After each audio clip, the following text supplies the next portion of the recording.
আসসালামু আলাইকুম প্রিয় ভাই ও বোনেরা, আপনাদের কি কখনো এমন মনে হয়েছে যে জীবনের প্রতিটি মুহূর্তে শুধু কষ্ট আর কষ্টই দেখতে পাচ্ছেন? হয়তো এই দুনিয়ার সব চাওয়া পাওয়া পূর্ণ হচ্ছে না, মনে হচ্ছে কোথাও শান্তি নেই। আজ আমি আপনাদের সাথে এমন একটি বিষয় শেয়ার করতে এসেছি যা শুধুমাত্র আপনার কষ্টর কারণ বুঝতে সাহায্য করবে না, বরং আপনাকে এমন একটি মানসিক শক্তি দেবে যা আপনার জীবনকে একেবারে পাল্টে দিতে পারে। প্রিয় ভাই ও বোনেরা, ভিডিওটি না টেনে শেষ পর্যন্ত দেখার অনুরোধ রইল। আশা করছি অনেক কিছুই জানতে পারবেন। কোরআনে আল্লাহ বলছেন, তোমরা কি মনে করো তোমরা এমনি জান্নাতে প্রবেশ করবে যখন তোমাদের পরীক্ষাই করা হয়নি? সূরা আনকাবুত আয়াত নাম্বার 2। আমাদের জীবনে যখন কষ্ট আসে তখন আমরা ভাবি যে আল্লাহ আমাদের থেকে দূরে সরে গেছেন, অথচ আল্লাহ আমাদের এভাবেই পরীক্ষা করেন যেন আমরা তার প্রতি আরো গভীরভাবে বিশ্বাস স্থাপন করি। পরীক্ষার সময় আমাদের সামনে দুটি পথ খোলা থাকে, হয়তো আমরা আল্লাহর দিকে আরো বেশি ফিরে যাই, তা আমরা হতাশ হয়ে পড়ি। এই দুনিয়া আমাদের জন্য একটি পরীক্ষা ক্ষেত্র মাত্র। জীবনের প্রতিটি কষ্ট, দুঃখ, অপ্রাপ্তি এগুলো আমাদের জন্য আল্লাহর পক্ষ থেকে একটি শিক্ষা।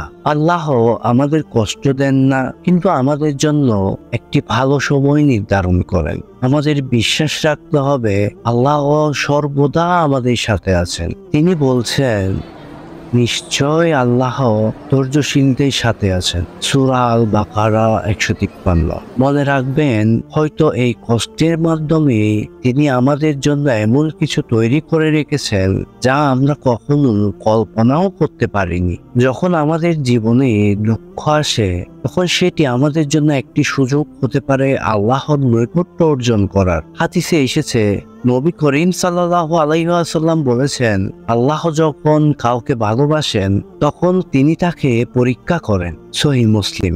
এই দুনিয়ার সুখ স্বাচ্ছন্দ্যের চেয়ে আমাদের জন্য সবচেয়ে বড় অর্জন হলো আল্লাহর সন্তুষ্টি। প্রতিটি কষ্টের পেছনে আল্লাহর এক রহমত লুকিয়ে আছে, এবং এই রহমতের উপর বিশ্বাস রেখে ধৈর্য ধারণ করাই আমাদের সবচেয়ে বড় ইবাদত। জীবনের প্রতিটি ধাপে আল্লাহ আমাদের সামনে একটি পথ দেখিয়ে দেন। কঠিন সময়ে আমরা আল্লাহর দিকে ফিরে যেতে পারি।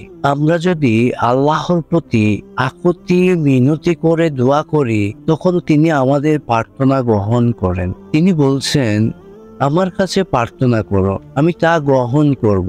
সূরা গাফির আয়াত নম্বর 60। কষ্টের সময়ে আল্লাহর উপর ভরসা করে আল্লাহর দরবারে ফিরে আসা আমাদের জন্য এক অপূর্ব রহমত নিয়ে আসে। তাহলে আমাদের করণীয় কি? প্রথমত, আল্লাহর প্রতি আস্থা ও ধৈর্য ধারণ করুন। প্রতিদিন 5 ওয়াক্ত নামাজ আদায় করুন, কোরআন তেলাওয়াত করুন এবং আল্লাহর কাছে প্রার্থনা করুন।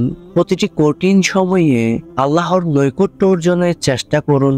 মনে রাখবেন, আল্লাহ আমাদের কোনোভাবে কষ্ট দিয়ে যাচাই করেন না, বরং আমাদের প্রিয় বান্দা হিসাবে আল্লাহ তার দরবারে আসার আহ্বান করছেন। প্রিয় ভাই ও বোনেরা, আপনাদের জীবনে কোনো ঘটনাটি আপনাকে আল্লাহর উপর আরো ভরসা করতে শিখিয়েছে?